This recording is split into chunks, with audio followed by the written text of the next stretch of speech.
हे मुनिवर नमोस्तु नमोस्तु नमोस्तु। और आइए यहाँ पर उपस्थित श्रावक श्राविकाओं के माध्यम से आज के शंका समाधान के कार्यक्रम को प्रारंभ करेंगे। मैं सबसे पहले आमंत्रित करूंगा हमारे गुणायतन के CEO श्रीमान सुभाष जी, उसके बाद तैयार रहेंगी सुषमा जैन जबलपुर। परम श्रद्धेय गुरुदेव के चरणों में शत नमन।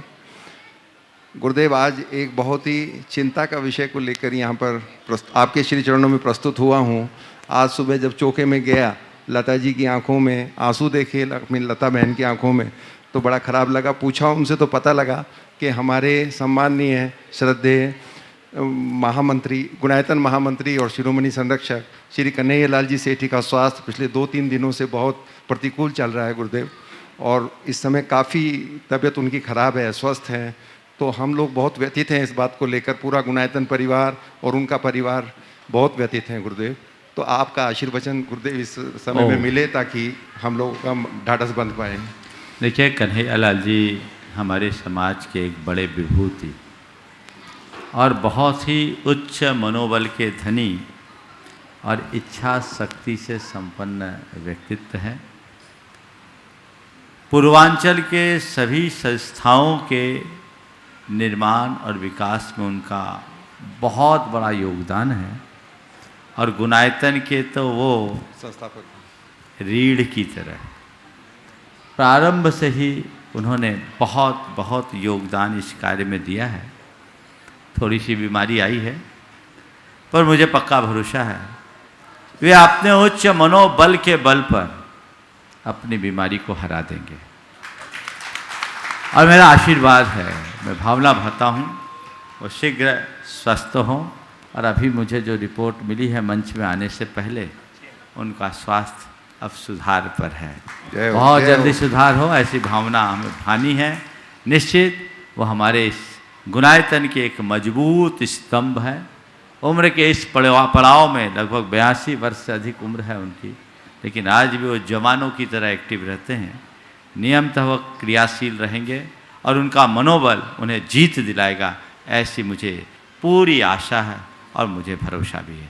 मैं पूरे परिवार के लोगों को भी कहूँगा, चिंता न करें, भगवान की आराधना करें, नमोकार की जाप करें और भक्तामर का पाठ करें। डॉक्टर अपना दवा करे, आप लोग दुआ करें, गुरुओं का भी आशीर्वाद उनके साथ है, जरूर उनके जीवन में ऐसी स्थिति टलेगी। नमोस्तु। सुषमा जैन जबलपुर वे अपना प्रश्न करें, उसके पूर्व उनके सम्मान के लिए मैं आमंत्रित करूंगा लता जी। नमोस्तु महाराज श्री। कुंडलपुर के बड़े बाबा की जय, संस्कृत आचार्य विद्यासागर महाराज की जय। महाराज जी 2020 का सीन याद आ रहा है, जिस समय हम कुंडलपुर को जा रहे थे माता जी का चौका लगाने, आपके कटनी में दर्शन किए, एक ही भावना रखी थी, आज महाराज श्री आशीर्वाद दीजिए कि मेरी दीक्षा हो। तो आपने बोले हो जाएगी। तो आज हमको लग रहा है कि उस दिन हमारा सामने आ रहा है। आचार्य श्री भगवान ने हम त्यागी वृत्तियों के लिए छुल्ला को छुल्लिका दीक्षा का देने का विचार किया है, और अभी हम कुछ दिन पहले बच्चों के साथ महाराज जी के चरणों में श्रीफल भेंट करके आए कि महाराज जी दीक्षा के भाव हैं, आशीर्वाद दीजिए। एक बेटे के साथ गौरव के साथ गए थे, फिर 2 दिन बाद फिर हमको अचानक शिखर जी का आने का हुआ, फिर गए महाराज जी दीक्षा पक्की है, और मैं फिर से महाराज जी के दर्शन करने, शिखर जी वंदना करने जा रही हूँ। तो आचार्य जी बोला सावधानी से दर्शन करना। तो महाराज जी तो हमको लगता है जो आचार्य सावधानी बोली है तो पक्का हमारी दीक्षा पक्की है। अब अपना मनोबल कैसे बढ़ाएं कि हमारी दीक्षा में किसी प्रकार के विघ्न बाधक तत्व नहीं आए। बहुत बहुत प्रसन्नता का विषय है। गुरुदेव की कृपा आप लोगों पर बरसी है और बंद पड़ी वैकेंसी खुल गई। गृहस्थों के लिए एक लंबे समय से रास्ता बंद जैसा था, पर नेमावर में दी गई क्षुल्लक दीक्षा के बाद उन्होंने आप लोगों के अभ्युत्थान की बात की है। निश्चित ही आप सबके लिए महान कल्याणकारी है, क्योंकि आपका आरंभ परिग्रह तो छूटेगा ही, और आपको और आप जैसी अन्य महिलाओं के लिए मैं कहूँगा, आपने तो खूब व्रताराधन किया और साथ में समाज की सेवा भी की है। ये निश्चित उसका फल आपको प्राप्त होगा। समाज सेवा का, गुरु भक्ति का और संघ के प्रति समर्पण का ये फल प्राप्त होने जा रहा है। मैं पूर्ण भावना भरता हूँ कि जो विचार अभी चर्चा में आए हैं वो साकार हो और जिस भाव से आप लोग आए हैं वो भाव पूर्ण हो। मैंने सुना है, कानों में बहुत तरह की बातें आती है, लेकिन व्हाट्सएप की बातों पर मैं तो भरोसा नहीं करता, लेकिन ये मैं सोचता हूँ कि ये जो बातें हैं वो यथार्थ में सच हो जाए तो बहुत अच्छा है। बहुत बहुत आशीर्वाद। माजी बच्चे सी लाइन पर चले, बस आशीर्वाद देती हैं बेटे।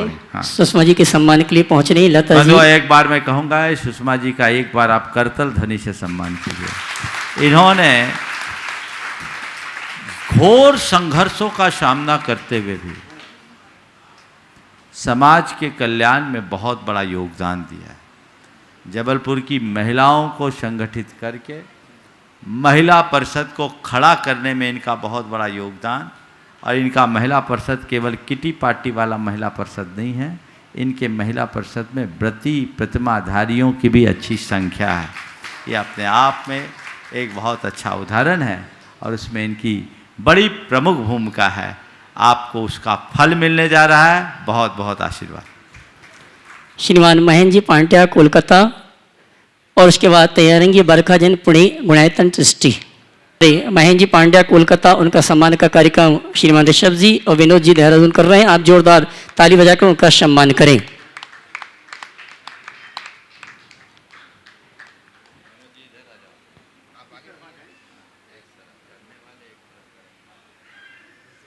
बरखाजन पुणे गुणायतन ट्रस्टी, और उसके बाद तैयार रहेंगे अंशुल जैन IRTS गन्नौर समस्त टीम के साथ। उसके बाद तैयार रहेंगे लब्धि सेठी हजारीबाग। मुनिवर के चरणों में बारंबार नमोस्तु।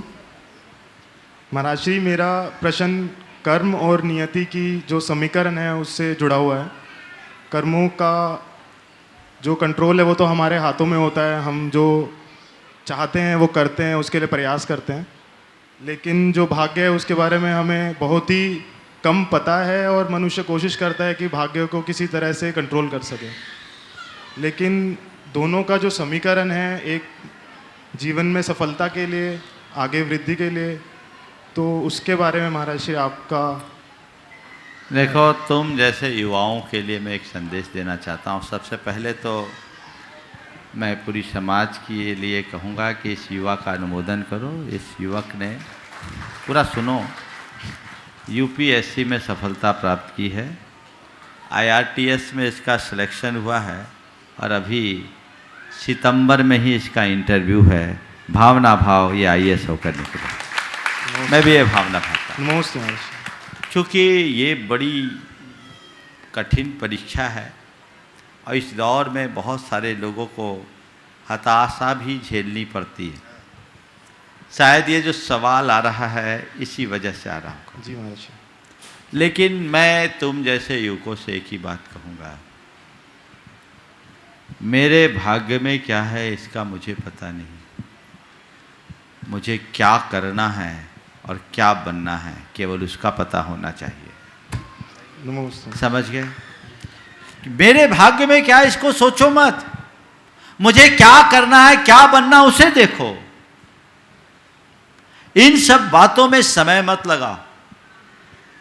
अभी जब तक मेरे पास अवसर और अनुकूलता है तब तक लगातार प्रयत्न जारी रखिए, उसे कम न होने दीजिए।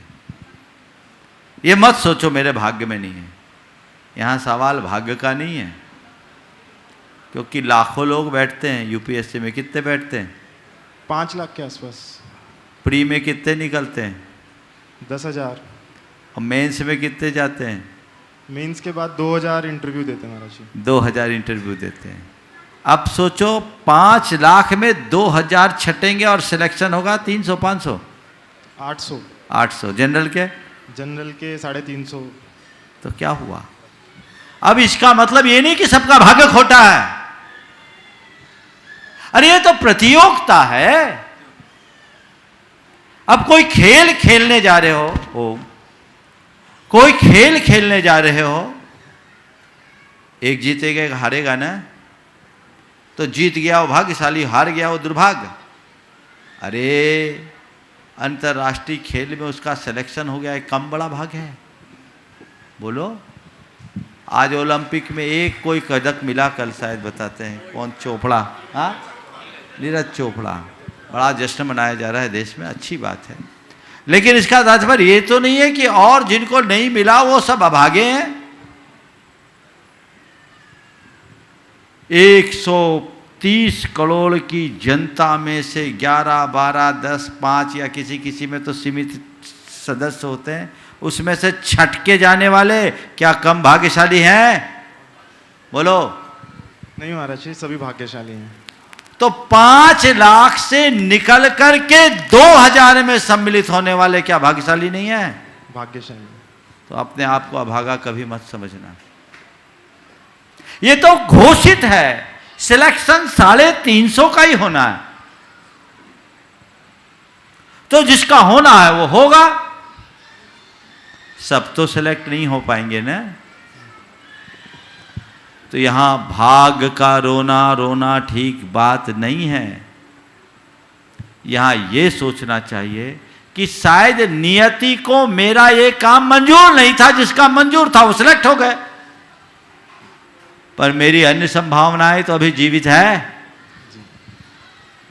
मेरी अन्य संभावनाएं तो अभी जीवित है। पहला अटेम्प्ट में क्लियर नहीं हुआ, कोई बात नहीं, दूसरा देंगे, दूसरे में नहीं हुआ तीसरा देंगे, तीसरे में नहीं हुआ चौथा देंगे। 4 ही है ना, बढ़ गए 6, चौथे में नहीं 5वें, अब 2 बढ़ गया लगता है। चौथे में नहीं 5वें, और 5वें में नहीं 6वें। और कई मेरे संपर्क में ऐसे युवक हैं जिन्होंने यूपीएससी की परीक्षा में भाग लिया, उनका सिलेक्शन नहीं हुआ, पर आज कोचिंग चलाते हैं, उनके पढ़ाए हुए सैकड़ों युवक सिलेक्ट हो गए, है ना? आप भी जानते होंगे। वो पढ़ा रहे हैं, कोचिंग लाइन लग रही है उनकी बहुत अच्छे से, मुझसे जुड़े हुए हैं, 2-3 तो गुनायतन ट्रस्ट से जुड़े हुए हैं। वो पढ़ा रहे हैं और वो बहुत अच्छी फैकल्टी के रूप में जाने जाते हैं। जब वो मेरे पास आया तो जब बातचीत में बोला मैं कोचिंग पढ़ाता हूँ, तो साथ में बैठे थे मैं उसकी परिवार के लोग, बोले महाराज इसका भाग साथ से नहीं दिया, सेलेक्ट नहीं हो पाया।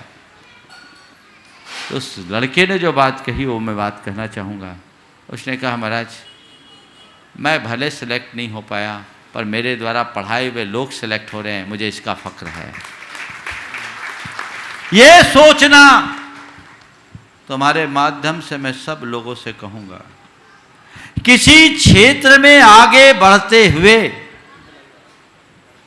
अगर अंतिम दौर तक पहुंचने के बाद भी तुम्हें सफलता नहीं मिली, विफल हो गए, तो हताश मत होना। ये सोचना शायद नियति को कुछ और मंजूर है, मेरा इस संसार में कोई और निमित्त होना है, मैं उसके माध्यम से काम करूंगा। काम करने का अवसर बहुत जगह है, केवल आईएएस बनने वाले लोगों का ही कैरियर नहीं होता, समझ गए? बहुत सारे लोग हैं जो अन्य अन्य क्षेत्रों में भी आज बुलंदियों को छू रहे हैं, और मैं ऐसे लोगों को भी जानता हूँ, मेरे संपर्क में ऐसे लोग भी हैं जो आईएएस और आईआरएस में सेलेक्ट हो गए, कुछ दिन नौकरी भी की और नौकरी छोड़ दिए, और आज बड़े बड़े कंपनियों का संचालन कर रहे हैं और ज़्यादा मज़े में हैं। छोड़े, अब नाम मैं नहीं लेना चाहूँगा मंच पे, लेकिन छोड़े और बहुत खुश हैं। इसलिए एक सूत्र देता हूं, लक्ष्य बनाओ, पुरुषार्थ जगाओ। क्या बोल रहा हूं? लक्ष्य बनाओ, पुरुषार्थ जगाओ। जोर से बोलो, लक्ष्य बनाओ, सब बोलो, पुरुषार्थ जगाओ। लक्ष्य बनाओ, पुरुषार्थ जगाओ। पर्याप्त पुरुषार्थ करने के बाद भी परिणाम अनुकूल न मिले तो ये सोचो शायद मेरे प्रयत्न की दिशा में कोई कमी थी। ट्रायल एंड एरर, फिर प्रयत्न करेंगे, फिर प्रयत्न करेंगे, फिर प्रयत्न करेंगे, जब तक अवसर शेष हो। हार मत मानना, समझ गए? चलते चलो, चलते चलो, चलते चलो। जब हमें सामने रास्ता बंद दिखेगा तब हम डायवर्सन खोजेंगे। इसलिए डगमगाना नहीं, भाग्य भाग्य की चर्चा मत करो। एक दिन गुरुदेव ने कहा था क्या भाग्य का रोना रोते हो, बार बार हाथ देखने की बातें करते हो। अरे भाग्य तो उनका भी होता है जिनके हाथ नहीं होते। जिनके हाथ नहीं होते भाग्य तो उनका भी होता है। इसलिए be strong, be confident, be positive और बी क्रिएटिव। बस ये सूत्र है जो तुम्हें बुलंदियों तक पहुंचाएगी। समझ गए? इसलिए घबराना नहीं। बहुत बहुत आशीर्वाद। लवदी सिटी हजारीबाग, उसके बाद तैयार रहेंगे महेंद्र पांड्या कोलकाता। नमस्ते महाराज जी, मेरा प्रश्न यह है कि कभी कभी ऐसे सिचुएशंस आते हैं जिसमें हमें वो काम नहीं करना होता है, फिर भी हमें वो करना पड़ता है और हमें पता होता है कि वो काम गलत है, फिर भी हम वो काम करते हैं। तो उस सिचुएशन को हमें कैसे डील करना चाहिए? बहुत अच्छी बात है। ऐसा काम करना पड़ता है जो गलत लगता है, फिर भी कर लेते हैं। उस सिचुएशन को हमें कैसे डील करना चाहिए? जब भी ऐसी सिचुएशन आए, समझ गए, मन में संकल्प ले लेना चाहिए। और जो गलत काम है, जो बड़े गलतियां हैं, उन गलतियों का हमारे जीवन में पुनरावृत्ति न हो, तो उससे बचने का सबसे अच्छा उपाय ये है कि हम मन ही मन संकल्प ले लें कि ये गलती हम कभी करेंगे नहीं। संकल्प से सिद्धि मिलती है। समझ गए? तो जिन चीज़ों का के लिए हम संकल्पित हो जाते, उधर मन नहीं जाता। और उसके बाद भी यदि मन संस्कारवश जाने लगे तो तत्क्षण संकल्प लो। और यदि उसके बाद भी कर बैठे तो जा कर के या तो अपने माँ बाप को बताओ या गुरुओं से बताओ, और हमसे ये गलती हो गई, आप हमें आशीर्वाद दो, मार्गदर्शन दो, ताकि हम ऐसी गलती करने से बचें। धीरे धीरे जब अनुभव बढ़ता है, परिपक्वता आती है, तो ये गलतियाँ कम हो जाती हैं। नमस्ते। श्रीमान महेंद्र जी पांड्या कोलकाता, और उसके बाद तैयार रहेंगे शिरोमणि संरक्षक ऋषभ जी जैन मिर्जापुर। नमोस्तु गुरुवर, नमोस्तु गुरुवर, नमोस्तु गुरुवर। गुरुवर, मेरी सच्चे देव शास्त्र पे पूरी श्रद्धा है, लेकिन अभी आपने जैसा कहा कि मेरे भाग्य में क्या है और मैं क्या करूं, यही चिंतन मेरा हर समय चलता है कि मेरा ये मोह क्यों नहीं छूट रहा है। कि मैं रोज़ सुनती हूँ, रोज़ चिंतन भी करती हूँ, फिर भी ये मोह छूट क्यों नहीं रहा है।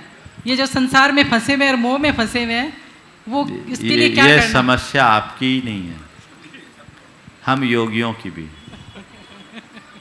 बताओ, सच्चे अर्थों में तो मुनि बन कर के मुझे अपने में मगन रहना चाहिए। आप लोगों के बीच क्यों बैठा हूँ? हाँ, पर ये मेरा राग है, मोह नहीं। राग कौन सा राग? जिन शासन की प्रभावना का राग, धर्म की प्रभावना का राग। ये मेरा राग मुझे प्रेरित करता है कि नहीं, जनता को लाभ देना है, सबका भला हो जाए, सबका उद्धार हो जाए, ये भाव मेरे हृदय में आता है। जबकि हमारा सिद्धांत तो कहता है पर को देखना ही बंधन है। ठीक है, फिर भी मैं देख रहा हूं। क्यों? ये कौन करा रहा है मुझे? मेरे अंदर का संस्कार, जो जन्म जन्मांतरों का राग है, वो मुझे प्रेरित कर रहा है।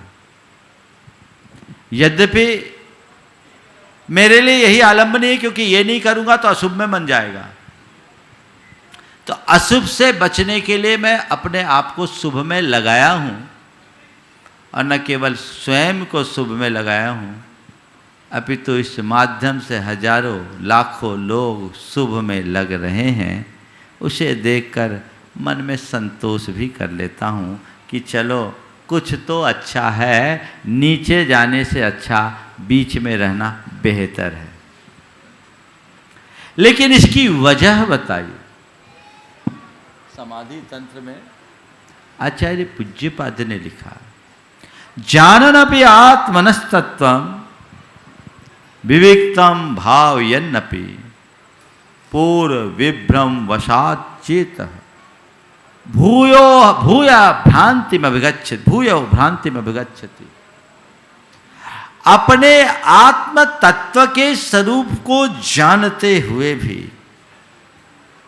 विविक्तम भावयन अपि, एकांत में उसकी भावना भाते हुए भी पूर्व विभ्रम वशात, पुराने रागात्मक संस्कार के कारण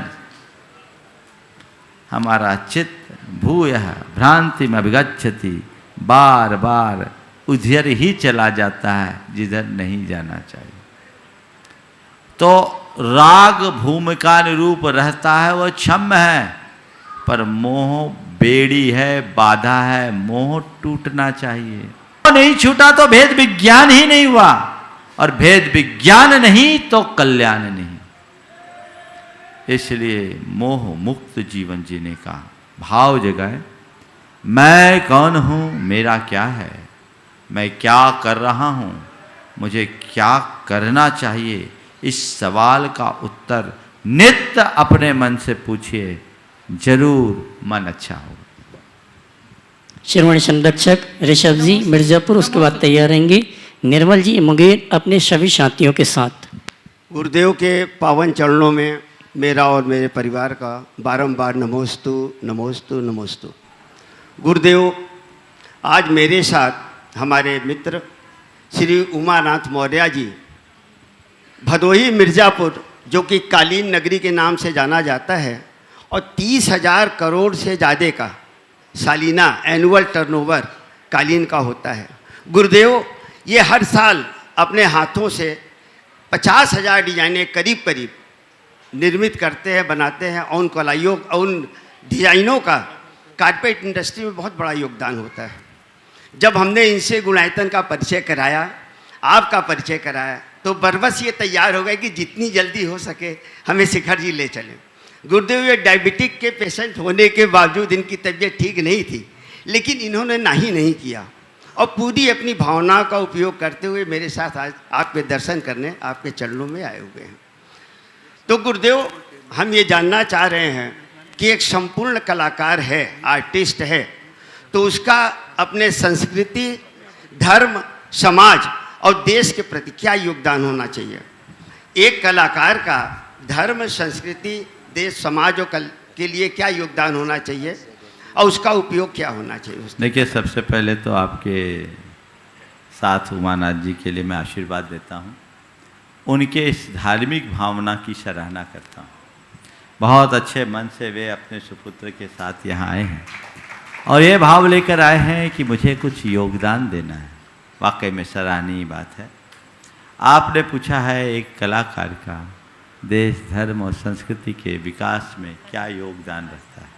मैं तो ये कहता हूँ, कला में ही संस्कृति का वास होता है। आज भारत की संस्कृति को बुलंदियों तक पहुँचाने में कला के पुजारियों का बहुत बड़ा योगदान है। जो हमारा स्थापत्य है, कला है, उसमें धर्म छिपा है। एक छोटी सी अभिव्यक्ति वर्षों तक, पीढ़ियों को जीवन का बोध कराती है। इसलिए हर कला को और कलाकार को मूल्य और महत्व देना चाहिए। अगर कला शब्द की व्याख्या मैं करूं तो कला शब्द 2 अक्षरों से बना, क और ला। क यानी आत्मा और ला यानी प्राप्त कराना। जो आत्मा को लाए, आत्मा के पास लाए, जो आत्मा को प्राप्त कराए, वो कला है। यह आध्यात्मिक कला है। कला हमें आत्मानुभूति तक पहुंचा सकती है। समझ गए? तो कला कई है। और बताऊं, हमारे जितने धर्मग्रंथ है ना, वो सब काव्यात्मक है, गाथाओं में निबद्ध है। ये काव्य कला की ही तो देन है। तो चाहे काव्य कला हो, चाहे शिल्प कला हो, चाहे चित्रकला हो, चाहे भित्ति कला हो, चाहे मूर्ति कला हो, कला तो कला है। एक छोटे से रेखांकन में वह सब कुछ व्यक्त कर दिया जाता है जिसे हम घंटों बोल करके भी प्रकट न कर पाए। तो कोई कला साधारण चीज नहीं है। और सच्चे अर्थों में मनुष्य का परिपूर्ण विकास कला और गुणों की प्राप्ति में होता है। जो मनुष्य कला और गुणों से संपन्न होता है उसका ही वास्तविक विकास होता है। ऐसे होना अलग बात है। तो हमें कला को महत्व देना चाहिए, गुणों का विकास करना चाहिए, और जिनके अंदर कोई भी कला है उनका हमें मूल्यांकन करना चाहिए, चाहे वो किसी भी प्रकार की कला है। हमारे यहाँ संगीत को भी बहुत महत्व दिया। संगीत भी एक कला है, काव्य भी एक कला है, जो हमें हमारी अंतरात्मा से जोड़ती है। इससे हमारी संस्कृति का प्रवाह आगे बढ़ता है। इसलिए निश्चित आप जो भाव लेकर आए हैं, निश्चित उसका सुपरिणाम है। निर्मल जी मुंगेर अपने साथियों के साथ, उसके बाद गुणायतन से जुड़ने वाले नौशदा सूत्रधार सवाई सिंह विनोद करुणाजन के पुत्र वधु वैभव अनामिका जगदलपुर। प्रातः स्मरणीय हमारे पूज्य गुरुदेव को मुंगेर के सभी साथी जो हमारे साथ आए हैं, त्रिबार नमोस्तु नमोस्तु नमोस्तु गुरुदेव। गुरुदेव, हमारा प्रश्न है कि भारतीय ऋषि मुनि परंपरा में जो योग की साधना है उसमें चक्रों के विषय में बताया गया है। मुझे जैसे मूलाधार, स्वाधिष्ठान, मणिपुर, अनाहत, विशुद्धि, आज्ञा चक्र और सहस्रास्त्र, तो साधना के क्रम में चाहे वो साधना किसी प्रकार की भी हो, हम उसका प्रयोग किस प्रकार से करें, कृपया इस बिंदु पर मार्गदर्शन दें। देखिए, चक्रों की साधना का मेरा कोई अनुभव नहीं। ऐसा इसलिए नहीं है कि जैन साधना में इन्हें कहीं स्थान नहीं दिया गया। जैन साधना में कहीं चक्रों का कोई विधान नहीं। अगर कोई जैन साधना में इन बातों को जोड़ा है तो कहीं और से लाके जोड़ा है। मूलतः ये पातंजलि योग से निकला है। एक मौलिक अंतर है जैन साधना और इतर साधना के बीच, वो ये है कि इतर साधना में योग की शुद्धि है और जैन साधना में उपयोग की शुद्धि है। अपनी भावधारा को मोड़ने की प्रेरणा जैन साधना में दी जाती है, और जैन साधना मूलतः भावनाओं के ऊपर निर्भर है। भावनाओं को मोड़ना और उसे निर्मल बनाना, और फिर धीरे धीरे भावातीत हो जाना, यही जैन साधना का मूल आधार है। हम जैन साधना में जैन अध्यात्म के प्रवर्तक आचार्य कुंदकुंद के वांग्मय को देखते हैं, जिन पर आज रोज़ सुबह अभी चर्चा चल रही है, और इस बार के चातुर्मास में वही नवनीत आप सबको मिल रहा है। उसमें उन्होंने ध्यान का जिक्र किया, लेकिन चक्रों का नहीं। और ध्यान क्या है? स्थिर ज्ञान का नाम ही ध्यान है। ज्ञान की चंचलता चित्त की व्यग्रता है, जो हमारे मन में उत्पन्न होने वाले राग, देश, मोह जन्य विकार के कारण उत्पन्न होते हैं। और हम अपनी शुद्ध आत्मा की भावना भाते भाते भाते भाते, जिस पल हम अपने आप को शुद्ध जानने और देखने रूप ज्ञान दर्शन में चेतना अनुभव करने लगते हैं, हमारे अंदर के राग, देश, मोह रूप विकार सब समाप्त हो जाते हैं। वही हमारी चेतना की सबसे निर्मल और विशुद्ध निर्विकल्प परिणति होती। उसी का नाम परम ध्यान है, और कुछ पल तक के लिए इस ध्यान में स्थिर होते ही केवल ज्ञान हो जाता है। हमारी साधना वो है। जैन साधना कहती है, जो तुम पाना चाहते हो और जैसा तुम होना चाहते हो, हर पल उसका ही ध्यान रखो, हर पल उसी धुन में रखो। शुद्धम तु वियानंतो विशुद्धमेवप्पगम लहति शुद्धम जानन्तोदु अशुद्धम अशुद्धमेवप्पगम लहति। ये निचोड़ दे दिया। इस शुद्ध का ध्यान करने वाला अपने विशुद्ध आत्मा को प्राप्त कर लेता है। शुद्ध की भावना भाने वाला अपनी विशुद्ध आत्मा को प्राप्त कर लेता है और अशुद्ध की भावना भाने वाला अशुद्ध में ही रमा रहता है। अगर तुम अपने दुखों से मुक्त होकर स्थायी रूप से मुक्ति चाहते हो, अपने भीतर के परमात्मा को उद्घाटित करना चाहते हो, तो मैं परमात्मा हूं ये अनुभव करो। हर पल इसका अनुभव करो। और इसी बात को आचार्य पूज्यपाद ने एक बहुत अच्छी कारिका में खोला है। सोहमित्तात संस्कारात् तस्मिन् भावनया पुनः तत्रैव दृढ़ संस्कारात् लभते ही आत्मनि स्थितिम्। सोहम इति आत्म संस्कारात्, मैं मेरे भीतर विराजित शुद्ध ज्ञान दर्शन सुख आनंदमय परम चेतन परमात्मा हूँ। इस प्रकार के संस्कार को जिसने प्राप्त कर लिया, सो हम स अहम, जो मेरे भीतर है वह मैं हूँ। तस्मिन भावनयापना, नित्य उसी की जो भावना भरा है, तस्मिन भावनयापना तत्रैव दृढ़ संस्कारात्, और उसमें ही जिसके संस्कार दृढ़ हो गए वही अपनी आत्मा में स्थिरता रखकर परमात्मा होता है। ये जैन साधना का मूल है। इसलिए इस योग को ध्यान में रखे। हमने भावना योग का जो प्रारूप बनाया वो ध्यान का वह सरलतम रूप है।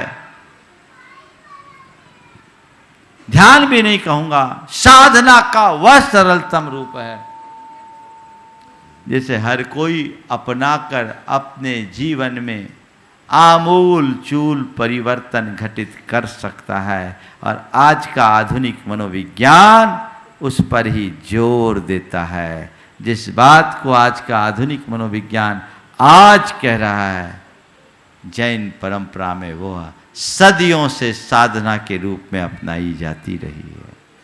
इसलिए चक्रों की कोई बात किसी भी जैन ग्रंथ के, जैन धर्म के मूल ग्रंथ में नहीं है। उपयोग की शुद्धि पर बल है और हमें उस पर ही अपना ध्यान देना चाहिए। गुणायतन के नैषद सूत्रधार सवाई सिंगई विनोद कुमार करुणाजन, उनके पुत्र पुत्रवधु वैभव अनामिका, बेटी दमांत कामना विशाल, श्राविका तीर्थेश जैन जगदलपुर छत्तीसगढ़। उसके बाद तैयार रहेंगे कालिदास जैन जियागंज मुर्शिदाबाद। और प्रश्न के बाद उनका सम्मान करने के लिए ऋषभ जी तैयार रहेंगे। महाराज जी, मैं ना जगदलपुर पे चिप्स नहीं खाती हूँ और वहाँ सतना में चिप्स खाती हूँ। भैया लोग बोलते हैं खा लो पापा को नहीं बताएंगे, तो मैं फिर खाने लगती हूँ और भैया लोग मेरी फ़ोटो खींच के भेज देते हैं। नमस्ते महाराज। देखो सुनो, जो काम पापा मम्मी को बताया नहीं जा सके वो कभी नहीं करना, समझ गए? हाँ। जो काम करो वही काम करो जिसको मम्मी पापा को बताने में डर न लगे, समझ गए? पाप लगेगा कि भैया लोग को पाप लगेगा? हाँ, देखो तुम्हें भी लगेगा और उनको भी लगेगा। हाँ? तुम उनकी बातों में क्यों आ गई? अब वैसी बातें नहीं करना, समझ गए? उनको झूठ बोलने का पाप लगेगा और तुमको अपने माँ बाप को धोखा देने का पाप लगेगा। हाँ। समझ गए? ऐसा नहीं करना। चलो। ओम। वैभव अनामिका जी का सम्मान करने के लिए ऋषभ जी, और उसके बाद तैयार रहेंगे कालिदास जैन जियागंज मुर्शिदाबाद। गुरुदेव के चरणों में मेरा और मेरे परिवार की तरफ से 3 बार नमोस्तु नमोस्तु नमोस्तु। गुरुदेव, किसी को नीचा दिखाए बगैर अपनी बात कहना हमारी श्रेष्ठता का परिचायक है। तो गुरुदेव, अपनी परिवार की एकता को और मजबूत करने के लिए हम अपने में ये गुण कैसे दृढ़ करें? बड़ा सरल सा तरीका है, हम क्रिटिसाइज करना बंद करें, क्रिटिगाइड करना शुरू करें। क्या अंतर है क्रिटिसाइज और क्रिटिगाइड में? किसी की कमी को सीधे सीधे प्रकट करना क्रिटिसाइज है, और किसी की अच्छाइयों को उभारते हुए उसे उसकी कमियों का एहसास करा देना क्रिटिगाइड है। जैसे मान लीजिए बहू खाना बनाई, अच्छा नहीं बनाई, खैर तुम्हारी तो बहू शायद आई नहीं है, लेकिन उदाहरण के लिए बोल रहा हूँ। बहू ने खाना बनाया, अच्छा नहीं बनाया, और सीधे सीधे कह दो तुम्हें तो खाना ही बनाना नहीं आता, चुभेगा कि नहीं चुभेगा? और उसकी जगह उससे कहो तुम बहुत अच्छा काम करते हो, तुम्हारा सब काम बड़ा सलीके का है, खाना भी बहुत अच्छा बनाते हो, तुम्हारे खाने का टेस्ट बिल्कुल अलग है, लेकिन थोड़ा सा अगर सब्जी में उसमें छौंक लगाने का तरीका थोड़ा सा बदल दो तो लोग उंगली चाटने लगेंगे। क्या हुआ? क्या हुआ? कौन सा पसंद आएगा? बोलो तो। इसका नाम है क्रिटिगाइड। अच्छाई को उभारते हुए कमियों का एहसास कराना, वो स्वीकार्य होता है, उससे जीवन बदलता है, सामने वाले की भावना भी सलामत रहती है। तो इधर हमारी दृष्टि होनी चाहिए। और फिर बुराई करने पर, गलती करने पर टोकने की आदत बंद करके अच्छा करने पर प्रशंसा करने की आदत डालिए। आपस के प्रेम को बढ़ाने का यह बड़ा आधार है। लोग बड़ाई तो कम करते हैं, बुराई जल्दी कर देते हैं।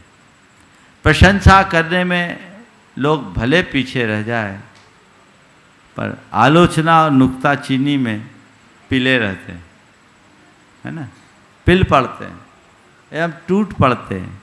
ये अच्छी बात नहीं है। तो ये दृष्टि रखेंगे तो निश्चित सब में बहुत सद्भाव जमेगा। नमोस्तु गुरुदेव। लोकेश जैन मालथौन तैयार हैं। उसके पूर्व परम पूज्य मुनिवर doctor PN Jain, Tata hospital, जिन्हें उत्कृष्ट सेवाओं के प्रसंग पर केंद्रीय स्वास्थ्य मंत्री द्वारा आज इनका सम्मान हुआ है। जोरदार तालियों से सम्मान करें और गुरुवर आपका आशीर्वाद उनको प्राप्त हो। एक मिनट देखिए, doctor PN Jain Tata memorial hospital में, कैंसर अस्पताल में एक वरिष्ठ चिकित्सक, वहाँ के वो एनेस्थेटिक हैं, और उन्होंने हमारे समाज के लोगों को हमेशा बहुत अच्छी सेवाएं दी हैं। बड़े समर्पित, श्रद्धावान चिकित्सक के रूप में जाने जाते हैं। वहाँ तो कोई भी पहुँच जाए उसके लिए वे अपना तन मन धन सब लगा देते हैं। गुणायतन से भी संबद्ध है। और आज जैसा उन्हें मालूम पड़ा कि हमें मालूम पड़ा, उन्हें केंद्रीय सरकार के द्वारा श्रेष्ठ चिकित्सक का अवार्ड मिला है, जो पूरे भारतवर्ष में एक होता है। ये उनका नहीं, पूरी समाज का गौरव है। अवार्ड का नाम तो मुझे नहीं मालूम, पर स्क्रीन पे आप लोगों को दिख रहा होगा, उसे दिखा दिया जाए। ये डॉक्टर साहब का सम्मान है, उनका ही सम्मान नहीं। इससे समाज का गौरव बढ़ा है कि हमारे समाज का कोई चिकित्सक इस शीर्ष पुरस्कार, इस सम्मान को प्राप्त करता है, और वो उसके लिए पूरी तरह फिट भी बैठते हैं, वे उसके योग्य हैं, क्योंकि वे चिकित्सक होने के साथ साथ फिर वे एक अच्छे national academy of medical science के द्वारा उनको ये पुरस्कार मिला है। वे एक चिकित्सक के साथ साथ एक अच्छे श्रावक हैं, ऐसे श्रावक जिनका हृदय साधर्मियों के सहयोग के लिए वात्सल्य से भरा है। वे हमेशा लगे रहते हैं। मेरा उनको बहुत बहुत आशीर्वाद है। वे ऐसे ही लगे रहे और अपनी सेवाएं समाज को देकर समाज को उपकृत करते रहे। लोकेश जैन मालथौन। उसके बाद सम्मान सहित आमंत्रित करूंगा उपाध्यक्ष गुणायतन अनिल संगीता सिटी समस्त सिटी परिवार हजारीबाग, जिन्हें आज शांतिनाथ विधान करने का सौभाग्य प्राप्त हुआ है। नमोस्तु महाराज श्री जी, नमोस्तु नमोस्तु नमोस्तु। महाराज श्री जी, मेरा प्रश्न यह है कि बुद्धिमान व्यक्ति सुनते सबकी हैं लेकिन करते मन की हैं, तो बुद्धिमान व्यक्ति की पहचान अपन कैसे करें? तुम ही बता रहे हो, उसी में पहचान छिपी। सबकी सुनो, करो मन की, पर यह अवधारणा ठीक नहीं है। यह अवधारणा ठीक नहीं है। बुद्धिमत्ता की ये पहचान नहीं कि सबकी सुनो और मन की करो, नहीं। एक सच्चा बुद्धिमान मनुष्य वो है जो सबकी सुनकर उसे गुने और फिर जो अच्छा है उसे चुने। समझ गए? मन की करने में कसर रह सकती है। कई बार एक बच्चे से भी हमें बड़ी सीख मिल सकती है। तो सबकी सुनो, उसे गुनो, जो अच्छा है उसे चुनो, तो जीवन का फिर बढ़िया ताना बाना बुनो। चलिए। नमोस्तु अनिल संगीता सेठी समस्त सेठी परिवार हजारीबाग। उसके बाद तैयार रहेंगे नीता गदिया केकड़ी राजस्थान। नमोस्तु महाराज जी।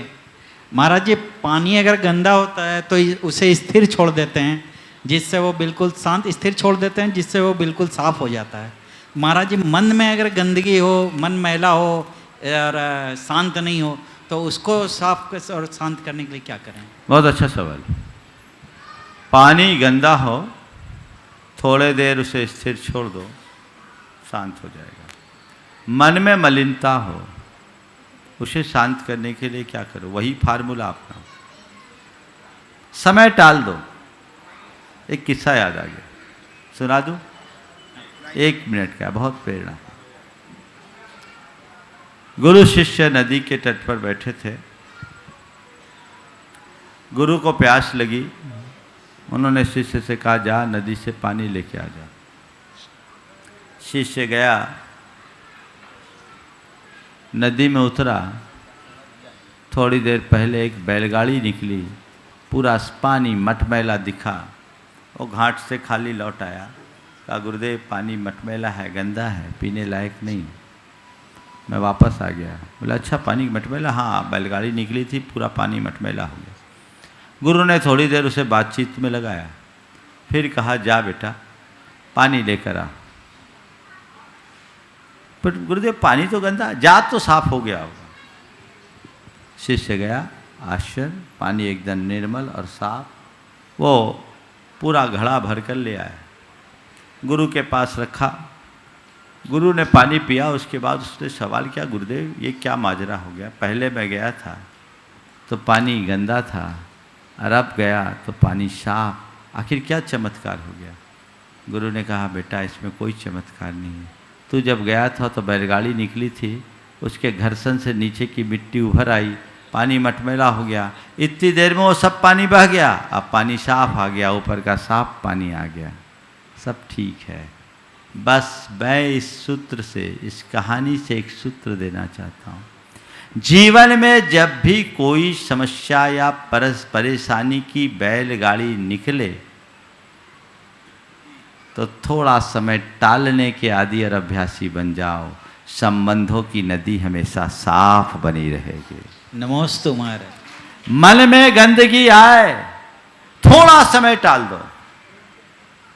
जिस समय आवेग और उद्वेग आ रहा हो उस समय कोई निर्णय मत लो, कोई प्रतिक्रिया मत करो, उस समय को टालो। गुबार ठंडा होगा, सब अच्छा हो जाएगा। मन के गुबार को शांत होते ही चीजें ठीक हो जाएगी। त्वरित प्रतिक्रिया के आदत से जो बचते हैं वे अपने गुबार को कम करते हैं, मन को ठंडा करते हैं और जीवन को बेहतर बनाने में समर्थ हो जाते हैं। इस प्रकार आज के इस सत्र को नमोस्तु परम पूज्य गुरुदेव के चरणों में नमन अर्पित करते हुए यहीं पर विराम। बोलिए परम पूज्य आचार्य गुरु श्री विद्यासागर जी महाराज।